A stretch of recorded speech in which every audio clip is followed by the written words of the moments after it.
P T I voters کا انتقام by انصار عباسی۔ سینئر صحافی لکھتے ہیں کہ الیکشن نے سب کو حیران اور بہت سو کو پریشان کر دیا۔ سب اندازے تجزیے غلط نکلے۔ تحریک انصاف کے ووٹر سپورٹرز اتنے نکلے کہ ہر طرف چھا گئے۔ انتخابات سے پہلے تمام تر پابندیوں، سختیوں، جلسے جلوس کرنے کی اجازت نہ ملنے کے باوجود بلے کے بغیر تحریک انصاف کے حمایت یافتہ امیدواروں نے سب سے زیادہ ووٹ لیے۔ قومی اسمبلی میں نمبر 1، خیبر پختونخوا میں تو سویپ کر دیا۔ پنجاب میں ایک بڑا نمبر حاصل کر لیا، اور یہ سب کچھ 2018 کے آر ٹی ایس کے بدلے میں الیکشن کمیشن کے نئے نظام ای ایم ایس کے بیٹھنے کے باوجود ممکن ہوا۔ الیکشن کمیشن کا الیکشن کے نتائج مرتب کرنے کے حوالے سے بنایا گیا E M S election management system تو آر ٹی ایس کا بھی باپ نکلا۔ یہ نظام ماضی کے آر ٹی ایس کی طرح پہلے تو بیٹھ گیا، اور پھر جب صبح اٹھا تو مبینہ طور پر رات کو کئی ہارنے والوں کو جیتنے والا اور کئی جیتنے والوں کو ہارنے والا بنا دیا۔ تحریک انصاف کا دعویٰ ہے کہ اس کے کوئی 50-60 جیتنے والے امیدواروں کو ای ایم ایس کو بٹھا کر ہرایا گیا۔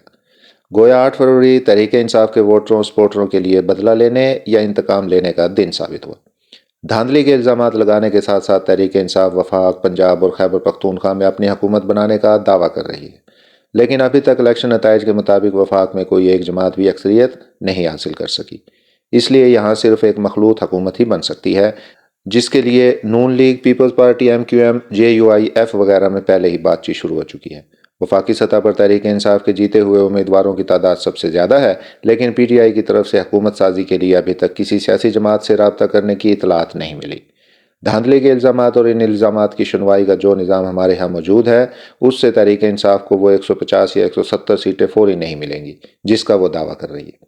اس لیے بہتر ہوتا ہے کہ تحریک انصاف دوسری سیاسی جماعتوں کی طرح حکومت سازی کے لیے کوششیں کرتی، اور ساتھ ساتھ اپنے دھاندلی کے الزامات کے لیے قانونی چارہ جوئی کرتی رہتی۔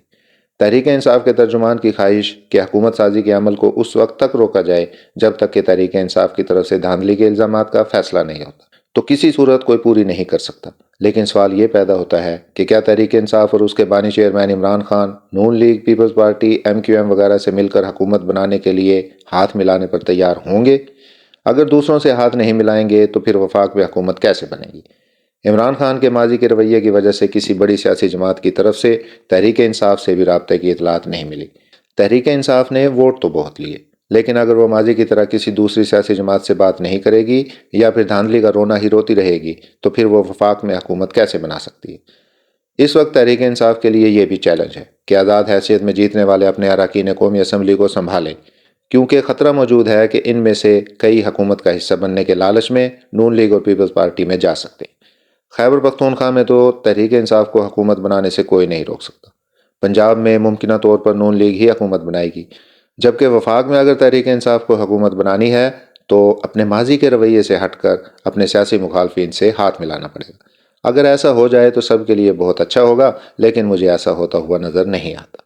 پاکستان کے لیے سب سے بہتر تو یہ ہے کہ سب سیاسی جماعتیں مل کر حکومت بنائیں اور اس ملک و قوم کو مشکلات سے نکالیں۔ یہ ایک خواب ہے جو نہ جانے کب پورا ہوگا۔ فی الحال جو نظر آ رہا ہے اس کے مطابق وفاق میں پی ڈی ایم طرز کی ہی حکومت بنے گی۔ پنجاب میں نون لیگ، کے پی کے میں تحریک انصاف، سندھ میں پی پی پی اور بلوچستان میں ایک مخلوط حکومت بنے گی جس کا وزیر اعلیٰ ممکنہ طور پر پیپلز پارٹی کا ہوگا۔